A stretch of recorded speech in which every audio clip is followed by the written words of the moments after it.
सुबह ठीक 9:30 बजे का समय था और बेंगलुरु के एक विशाल ऑफिस के सामने लग्जरी कारों की कतार खड़ी थी। कारों के दरवाजे खुलते ही लोग उतरते थे, जिनके कपड़ों में सूट, टाई और चमकते जूते थे। हर किसी के चेहरे पर तेजी से आगे बढ़ने और सफल होने की तीव्र इच्छा साफ दिख रही थी। उसी भीड़ में एक युवक बहुत शांत कदमों से चलकर ऑफिस के मुख्य गेट की ओर बढ़ रहा था। उसके कंधे पर एक पुराना बैग लटका था। कपड़े हल्के से सिकुड़े हुए थे और जूते इतने घिसे हुए कि लगता था कई सालों से चलते आ रहा है। उसका नाम था राहुल। कोई भी उसकी ओर ध्यान नहीं देता था, क्योंकि सबकी नजर में वह एक साधारण कर्मचारी था। लेकिन असल में राहुल साधारण नहीं था। वह उस कंपनी का असली वारिस और भविष्य का मालिक था। विदेश में पढ़ाई पूरी करके वह हाल ही में भारत लौटा था और एक बड़ी कंपनी में इंटर्नशिप भी कर चुका था। लेकिन उसने अपनी पहचान छिपाने का फैसला किया, ताकि यह जान सके कि अगर उसे कंपनी की जिम्मेदारी लेनी है तो सबसे पहले उसकी टीम कैसी है, कौन ईमानदार है, कौन चापलूसी करता है और कौन अपने पद के अहंकार में मानवता भूल गया है। इसी उद्देश्य से उसने एक साफ सफाई कर्मचारी का भेष धारण किया। हाथ में झाड़ू लेकर कमर झुकाए वह ऑफिस के अंदर प्रवेश कर गया। गेट पार करते ही उसे तेज कदमों की आवाज सुनाई दी। एक महिला हाई हील्स पहने उसकी ओर तेजी से बढ़ रही थी। उसका नाम था प्रीति और वह कंपनी की असिस्टेंट मैनेजर थी। वह कठोर स्वभाव वाली और अपने अधीनस्थ कर्मचारियों पर सख्ती करने के लिए जानी जाती थी। राहुल को देखते ही प्रीति की आंखें सिकुड़ गईं। उसने ऊपर से नीचे तक उसे नजरों से परखा और कठोर स्वर में बोली, यहां क्यों खड़े हो? अभी सब साफ करो। यह तुम्हारा खड़ा रहने की जगह नहीं है। राहुल ने सिर झुका लिया और एक पल के लिए उसके सीने में हल्का दर्द महसूस हुआ, लेकिन उसने चेहरे पर शांति बनाए रखी। वह चुपचाप झाड़ू उठाकर एक कोने में हट गया।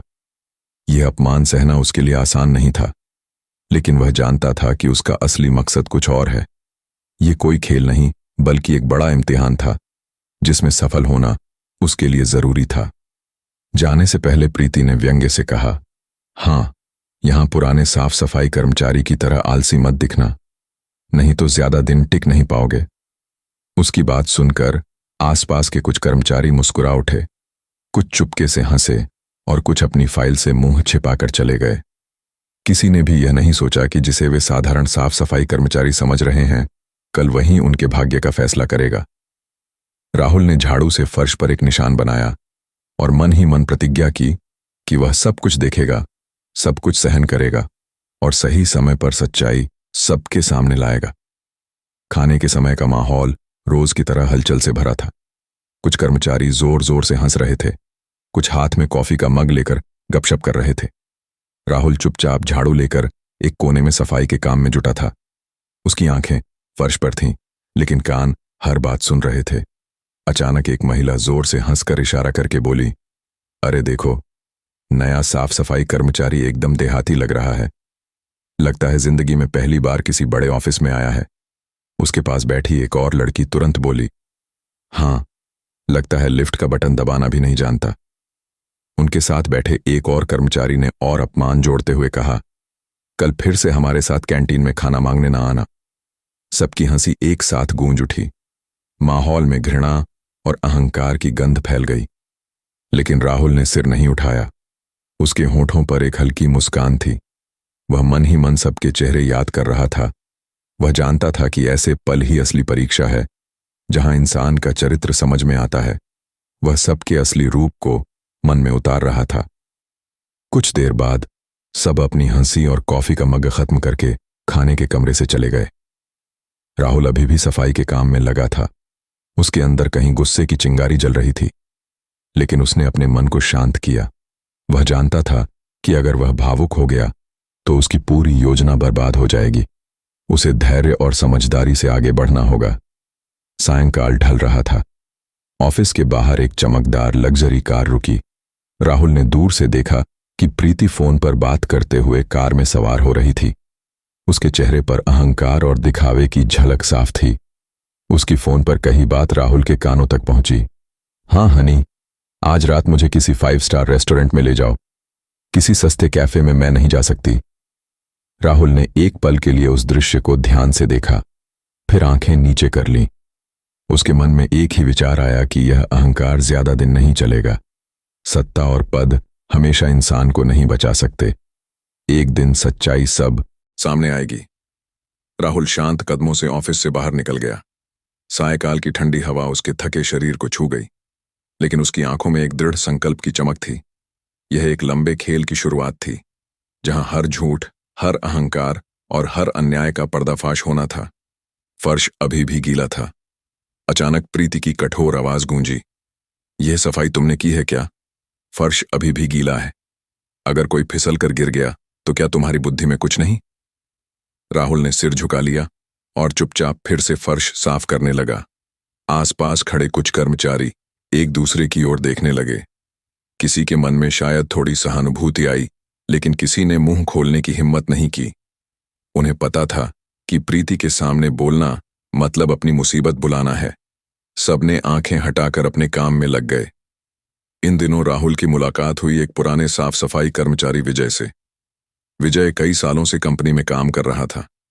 वह एक साधारण और सीधा इंसान था। कम बोलता था, लेकिन उसका मन बहुत साफ था। वह हमेशा कड़ी मेहनत करता था और किसी से झगड़ा नहीं करता था।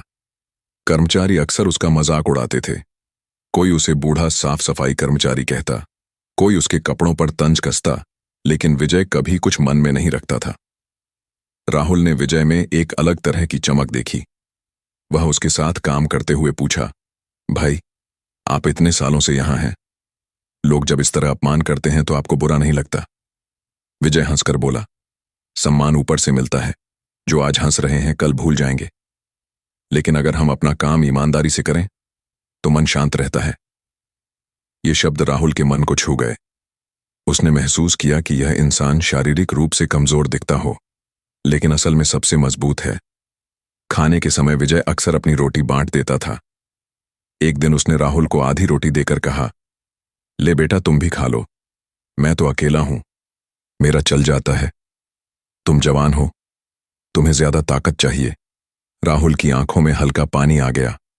उसने मन ही मन सोचा कि अगर कंपनी में किसी को सबसे पहले न्याय मिलना चाहिए तो वह विजय है। वह विजय के चरित्र की मजबूती और मन की कोमलता का कायल हो गया।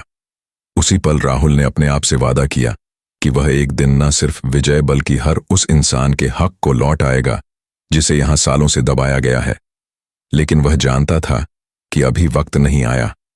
उसे और बहुत कुछ सहना होगा और सही मौके की प्रतीक्षा करनी होगी। दिन बीतते गए और राहुल ऑफिस के हर कोने में होने वाली घटनाओं को बारीकी से देखने लगा।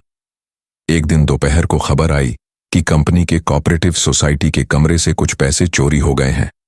खबर फैलते ही ऑफिस में हड़कंप मच गया। सभी अपनी डेस्क छोड़कर उठ गए और चर्चा करने लगे। कोई कहता था शायद कागजों में गलती हो गई, कोई कहता था यह जरूर किसी अंदरूनी कर्मचारी का काम है। अभी शोर शराबा चल रहा था कि तभी प्रीति तेज कदमों से हॉल में दाखिल हुई। उसके हाथ में कुछ कागज थे और चेहरे पर गुस्से की लाली थी। उसने सबके सामने जोर से कहा, मुझे पता है पैसे किसने चुराए। यह काम किसी और का नहीं बल्कि विजय का है। विजय, जो उस वक्त पानी का गैलन लेकर कमरे में आया था, हैरानी से प्रीति की ओर देखा। उसकी आवाज कांप उठी, मैडम, मैंने कुछ नहीं किया, मैं तो सिर्फ पानी रखने आया था, पैसे के बॉक्स को हाथ भी नहीं लगाया। लेकिन प्रीति ने उसकी बात नहीं सुनी और सबके सामने उसे कठोर भाषा में फटकार लगाई। बोली, बंद करो, तुम जैसे लोग ही कंपनी की बदनामी का कारण बनते हो, तुम्हें तो यहां से निकाल देना चाहिए। आसपास खड़े कर्मचारी चुप थे। किसी ने हिम्मत नहीं की कि विजय के पक्ष में एक शब्द बोले। सब जानते थे कि प्रीति का बड़े अधिकारियों से अच्छा रिश्ता है और उसके साथ उलझना मतलब अपनी नौकरी को खतरे में डालना है। मानव संसाधन विभाग एचआर को तुरंत सूचित किया गया और उन्होंने विजय को सख्त चेतावनी दी। विजय का चेहरा फीका पड़ गया। वह चुपचाप सिर झुकाए कमरे से बाहर चला गया। राहुल ने दूर से यह दृश्य देखा। उसका मन टूट गया। वह जानता था कि विजय निर्दोष है, लेकिन सबने सिर्फ आंखें फेर लीं। रात को जब ऑफिस खाली हो गया, राहुल चुपचाप सिक्योरिटी रूम में गया। वहां कंप्यूटर पर जाकर उसने कमरे के कैमरे की रिकॉर्डिंग खोली। स्क्रीन पर साफ दिखा कि विजय कमरे में आया गैलन रखा और तुरंत चला गया। उसने पैसे के बॉक्स को छुआ तक नहीं। यह देखकर राहुल ने राहत की सांस ली, लेकिन साथ ही उसके मन में गुस्से की आग भड़क उठी।